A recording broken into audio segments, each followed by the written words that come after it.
Don't What's up, everybody? How say you doing? stupid stuff. Don't say. Okay, just getting into that mindset. All right, good morning. What's up, everybody? It is Monday, September 22nd, coming at you. We got Corey, the caveman Connors. He's back live. Yeah, you're back, buddy. Good to see you. You're in Vermont, right? Sustainable Packaging Podcast. Yes, Vermont was amazing. Podcast is going great. Yeah, what a week. I'm excited to talk about it. That's awesome, man. And then of course we got Adam, the Pale Man Peak. He's coming live. I can't obviously figure out the lighting and video combination. It's the lighting. It's literally every time I start up my computer.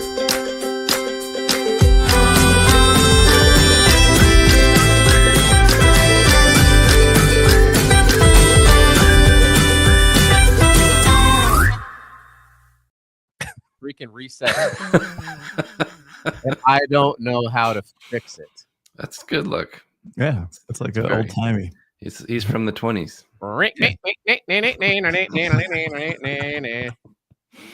What was packaging like in the 20s, Adam? Yeah. Let me tell you what, we had none of this newfangled plastic. How's your sticker sales going back in there? So good.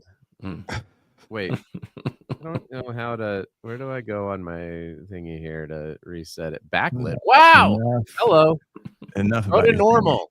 I don't know. What's up? What's up? Ooh, that looks good. Clayton. Hey, Clayton. Thanks. Hey, the shirts came in finally, Clayton. All right. I'm gonna nice some shirts sometime this week once I figure out what time zone I'm in. The Label King flannel is a nice touch. Thank you. All right, man. So what are we covering today? We got California just lost one of the biggest PET recyclers again.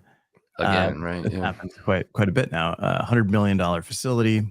It's gone up in smoke.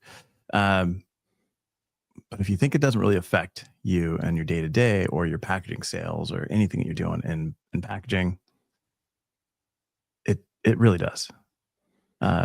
So I don't know. I was waiting for like this great line, and you're just like, if you don't think that it impacts you, dun, dun, dun. Buckle up, it buddy. really does, man. We'll sell you the whole seat. You only need the edge. Sunday. All right, Corey. So what? All right, dude. So how does let's kind of jump into this. We got this facility closed down. It's Our Planet. Letter R, Planet. What? Great name. What happened? Interesting. I think what we've been talking about for years is plastic recycling is not profitable. It doesn't make financial sense yet until recycled resins and recycled flake is very valuable, until there are subsidies for it, until all of these things come through with EPR. I don't think it's a feasible system yet. And that's the problem, is people can buy virgin resin for much less expensive, and it's cleaner, it's cheaper, it's readily available. So why would they buy recycled content? Because without these laws forcing them to use recycled content, they're not going to unless they think it's the right thing to do, which a lot of people are doing. Don't get me wrong, but it's a very difficult thing for thermoform trays, which are very inexpensive material. Yeah. So Corey, like, is recycling dead? I don't think it's dead. I think it's hurting very badly financially, and I think that's our responsibility as a community to make it profitable, because it's the right thing to do. We need to do it more and make it so it's accessible to everyone, profitable, easy to do, and these MRFs are getting so incredibly high tech that I would think that the sortation process is getting more efficient with AI tech and all of these different materials and machines. Yeah. But for some reason, the equipment to recycle the product is very expensive. It's not as efficient. Yeah. Well, that's part of it, right? So even though there's new tech and new AI and new sorting equipment, nobody's paying to buy this equipment to bring it in and retrofit their facility at an added cost for a product that the price isn't increasing at the same time. And then of course, um, because of all trade and everything that's happening, Mexico is no longer purchasing PET from the U.S., or at least their demand has greatly decreased, which means we've got less packaging or less materials that are going out of the country, and we've kind of got to depend on it here internally, and we don't necessarily use as much as we were exporting. Right. I think the problem is really highlighted with I heard a person at Circularity when I went up to Seattle for the Circularity conference, and she ran a recycling facility, and she was like, listen, just like Corey was saying, we can't invest in something that we don't know the long-term viability of economically. And so there was like pressure around like polypropylene recycling, and she's like, sure, now maybe polypropylene is needing to be recycled, but that could change tomorrow. And the lead time for all this equipment to retrofit my facility to do all this stuff, this is costing millions of dollars. And then when you see a company like Our Planet in California, which has an EPR bill proposed saying we don't see enough of a future here to continue to invest in this, I think it's a massive issue. The economic imbalance of recycling right now has to be addressed. And I think, and this was something that Ryan Shai brought up when we were from Nobelis at Label Expo. He was talking about flexible packaging and sustainability of flexible packaging. He said, I think it has to be addressed at a federal level if we're going to do anything, because state by state EPR laws, while they're good, are not enabling the companies that have to go get investment money and investment. They're not enabling them to do the types of investment to Not make fast enough, right? such that it can keep up with the process of creating plastic from fossil fuels. It's pretty easy to create plastic from fossil fuels, which means it's less expensive to do so. So therefore, like aluminum or paper takes a lot to make the virgin paper, make virgin aluminum. And so recycling makes a ton of sense. Plastics is just not there economically. And I think through the US Plastics Pact and Jonathan Quinn and Marku and our friends are doing an awesome job there. There's a lot of positive momentum going, but this is tough news. It's taking way too long, and that's why they don't have the time to wait, right? Yeah. So then if you're in California, they shut this down, and these guys were vertically integrated, right? So they're sorting, recycling, selling, like the whole process, which you think would make the most sense, right? Because now you're not having to sell too; you're just purchasing, and then you're selling, a finished product, versus just working on the recycling process. You would think that would be the one that's going to have actual profitability happening, because it's kind of built in. But since they're closing, you've also had what is it, Ionica that shut down, Ionica shut down, Renewcell, CleanFlex. Like these companies are pulling back. Even Shell is pulling back in terms of, and there's a benefit to them because they're selling raw materials. But if you're in California, you've only got 4 reclaimers left, and if there's not a reclaimer in your city, then what's happening to that product? I mean, it's going to landfill. Right. But nobody's driving it 6 hours to a reclaimer, because obviously they're not going to be able to handle the volume. They're built just for the local volume, so that's kind of an issue as well. Yes. And I would say that this may sound like, oh, this is really good news for other materials, but the answer is no, because of the value and efficacy of plastic in the packaging industry is still there. The cost is still low, and the value proposition is still high. Now, of course, there's some cases where people can make switches, or they can down gauge or whatever it is. Like there's still good things to be done, but it's not like this is good news for the paper industry because plastic recycling is struggling. It's like this is just bad news all around, I think, for the entirety of the industry. Imagine the cost of recycled content now. Once EPR laws actually do come to fruition, and you have a requirement of 20% or 30% recycled content in your plastic tray, imagine that cost of recycled material, or how difficult it's going to be to get it because there's just none available. You nail it, right? So it's expensive now. If everybody's pulling for that material and you don't have the recycling facilities to produce it in terms of pushing it, the cost of that's going to go higher and you're going to have shortages. So, but that can create that value that we're talking about, right? So the pull of it into the stream creates the value. The problem is, I think, because the state EPR laws are only state by state right now in the US, those can be changed and manipulated. And so, yes, the demand is going to be there, but at what level is the demand going to be there?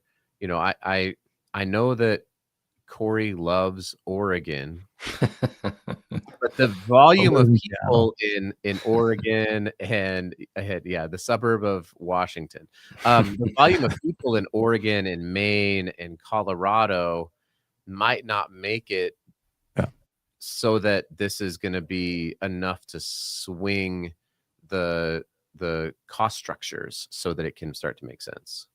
So to Joe's question, is there a way to incentivize more recycling? Yes, lots of ways. There's lots of levers to pull. You know, there's deposit return schemes, there's things like that for the consumer. But then what about the industry? Does industry even want to deal with it? Because is it valuable? And the answer is not right now. It's a TBD situation. So we need to see which laws actually get passed, which parts of those laws actually stick. They're changing daily with, okay, we're going to change this percentage. We're going to fix this. We're going to make, talk about compostables. They still don't know what's technically compostable. There's lots of changes coming, but there are ways to encourage. And I think the number one is with the wallet, right? We need to make it profitable. So if you're a brand or a startup and you're looking to move into plastics, or are you looking to move out of plastics? Like, is this the point where people start shifting into glass and paper? What happens? No, it's not. And the reason I say no is because of the cost structure of what's that? Not B. Yo, B, what's up? Did I call you B? Yeah, go ahead. I don't think so. It's because glass and paper and aluminum tend to be, not always, obviously, but if you're looking to replace plastic, those tend to add costs. And so, and often weight, and shipping. And so if you're a brand and you are looking at some other pressures coming in terms of maybe it's wage increases and inflation and stuff like that you're trying to manage your own margins, I don't think that the answer is going to be, let's move to glass because it seems like it's the best thing to do. Yeah. And let's increase our costs and let's try to sell this at a higher price point. Now, maybe glass is the right move for a brand. There's plenty of brands that are in glass for various reasons. But if you're already in plastic and you are doing things successfully in plastic, I don't think you're just going to make a move to paper or glass because it is the better thing to do for the environment. I just don't see that happening currently. Maybe I'm wrong. All right. So then what about labeling? Oh, can you still label? Sticker City. Not your labeling. Can you still call it recyclable if there's no system to recycle it?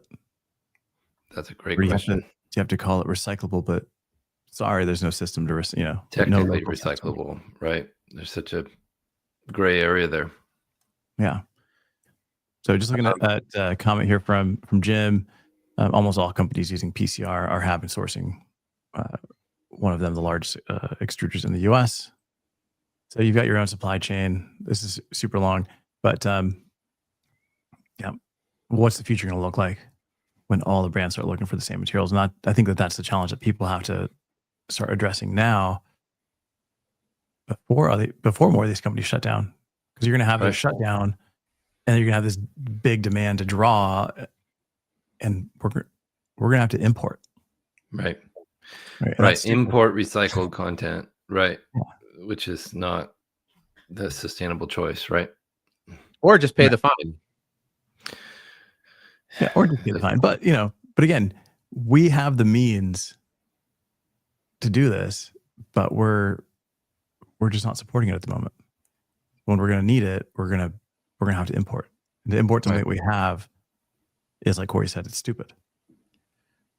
Now, can we go back to the labeling question? Because I love labels. But I know that's not what you're asking. So there are guidelines to what you can put, and I think that is a controllable thing for us in terms of, the FTC has their green guides, and that can be adjusted on the fly. So you could go tell a brand, hey, this is no longer, you can't say this is recyclable, or you can't say, please recycle. No, what's going to happen is recycle other stuff. Sure. Karen from Wichita is going to sue Nestle for putting recyclable on something when there's no local system. Or Adam from Salt Lake City, because 5 kids to feed, for putting. Have you guys noticed, though? I think we might have won. I have not been seeing infinitely recyclable on cans much any longer. I think we actually did it. I see it all over the place. Is it still out there? It is. I got the tattoo on my shoulder. So. It's there forever. I knew that you were going to be infinitely recyclable because of your. It matches the recycle symbol with the PP that you've got as a tramp stamp. Yeah, that's. It's very. But I do think that you could see a lawsuit, right? But I think that's the easiest thing for us to adjust right now is how do we communicate what should go to a landfill and what should go, what is something that we can do to help these MRFs, getting to Chris's question, to be successful in streamlining what should be recycled and what shouldn't be. So what was the question? Yeah, what are the top 3 ways to help MRFs succeed and survive today? Money.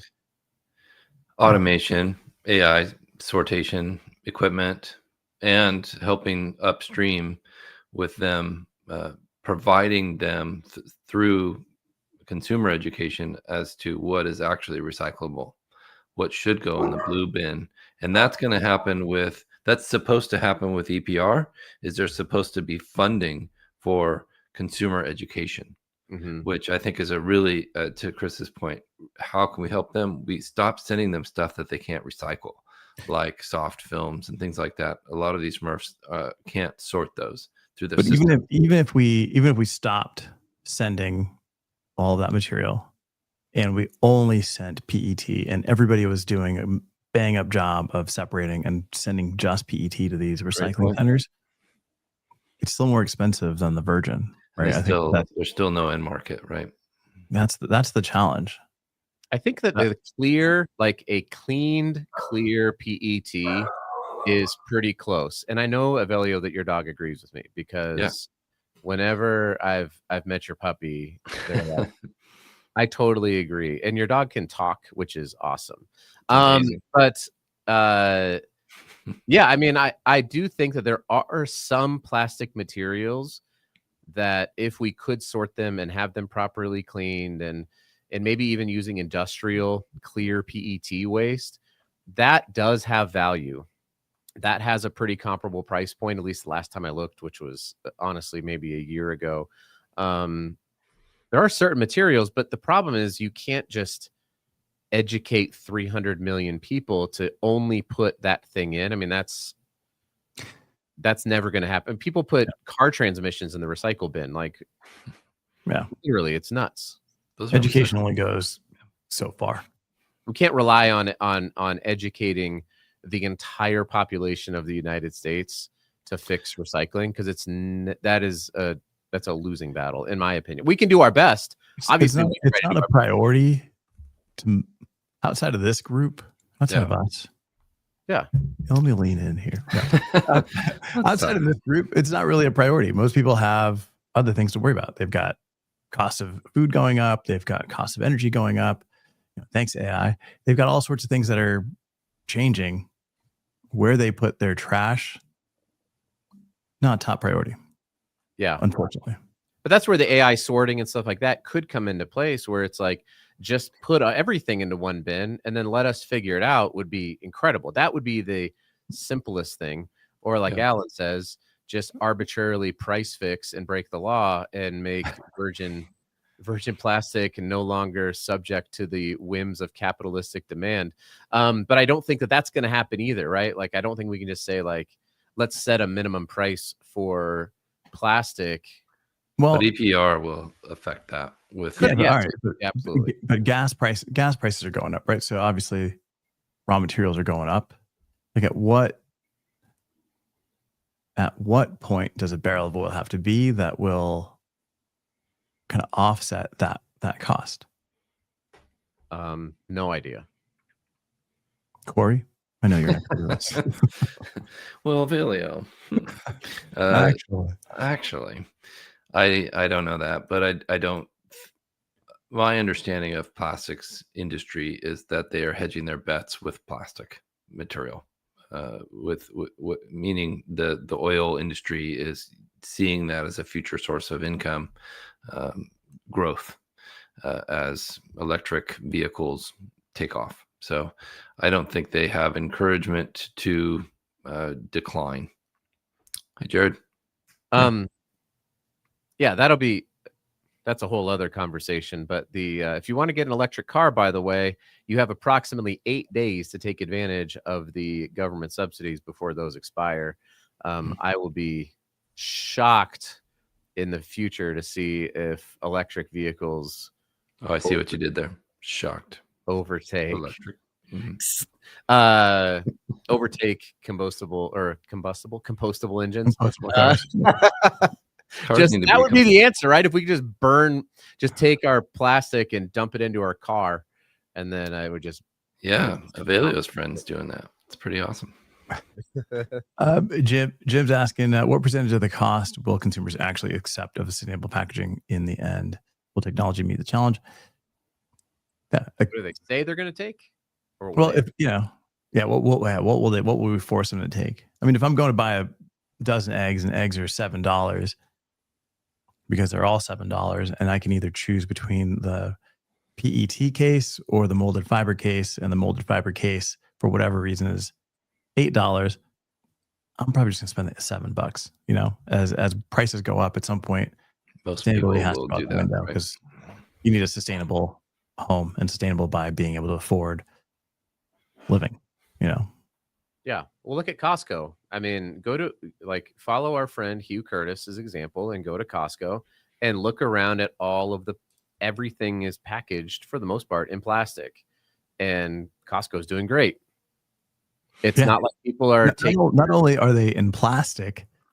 We had this conversation with the Costco guys was that your pallet could be huge, but you only fit this much product on it, and the rest of it is just air. Like, there's way excess packaging on purpose.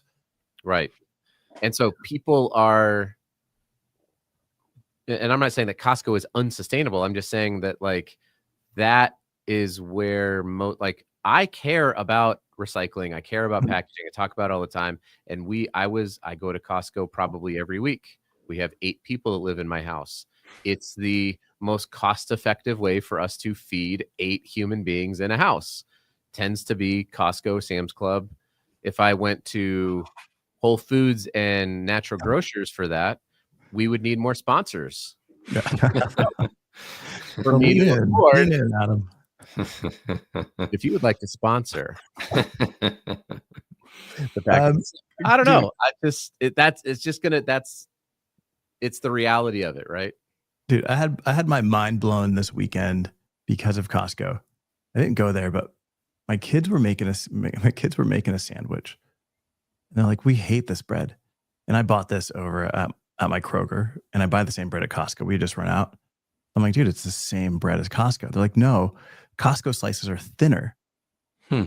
I'm like, what are you talking? Like, that doesn't even make any sense. So I had a bag of Costco bread that was just like the heel, because they don't eat the heel, and I'm forced to eat the heels as a dad, which is kind of lame.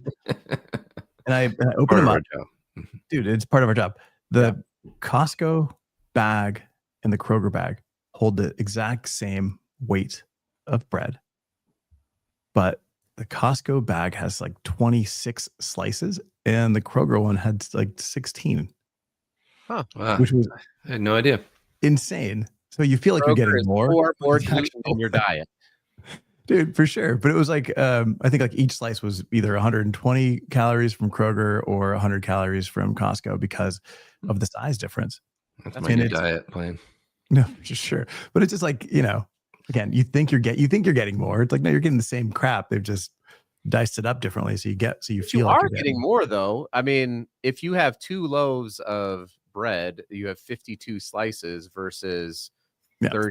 36, whatever it is, then you are going to make more sandwiches with the same volume of bread. Great It's actually point. pretty genius from Costco. If you're doing lots of lunches for the kids, that Dude. adds up fast. It does, but it's just nuts. I'm like, who does this? That's so crazy. Yeah. But great stuff. We got last comment here from Alan Sayers. Alan Sayers says, Yes. make plastics valuable with a competition that makes you want to recycle, like a code on a plastic packaging. Yeah, you can gamify it somehow. I think that's That'd be definitely fun. an option. It's a great idea. And I think that like the Scrap app Mhm. would be an amazing way to do that if we could close the loop at the recycling facility. I think that's Yeah. the key. Mhm. Is Thank you for a how good how do I know that Corey Connors put this PET Yeah. into his recycling stream and he won the $1,000? That would be a I fun. got to spend some time with Mikey from Scrap in Vermont, and we talked about that. His system can actually do that now. It can figure out where the material ended up because of the scanners at the MRF. And that's really exciting and amazing. And to be able to provide that data to a business is going to be so valuable and frankly going to be totally necessary eventually. So if Yeah. you're one of those news organizations that's putting Apple trackers into plastic bottles and then complaining that it's not landing in the landfill, then you should use Scrap. Right. SCRAPP, the app where you can scan it and then you can see where it ends up, right? Because you don't have to put additional incredible tech. materials that Let are me- not let going to me- separate properly. Can I put a little caveat here? It's because you're going to scan it with a UPC code, and that UPC code is going to be static.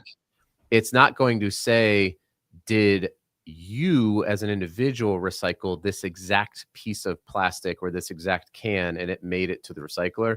It's going to be, at least from what I understand, it's very important collective data on how much of But that. it's tracking your fingerprint. It's not. It is not. Conspiracy theorists, calm down. It knows what All you right, do, guys. Adam. That would be pretty. That would be pretty crazy. Actually. It's like, boop, boop. Thank you so much for joining us today on another episode of Packaging Today Show with Corey the Caveman and Adam the Pale Man and myself, Evelio Matos.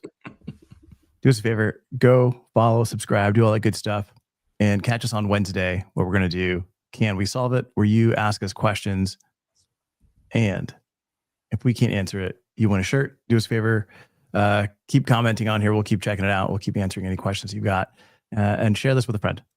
Shirts are going out this week. Let's go. All right, guys. Thanks so much. We'll see you Wednesday.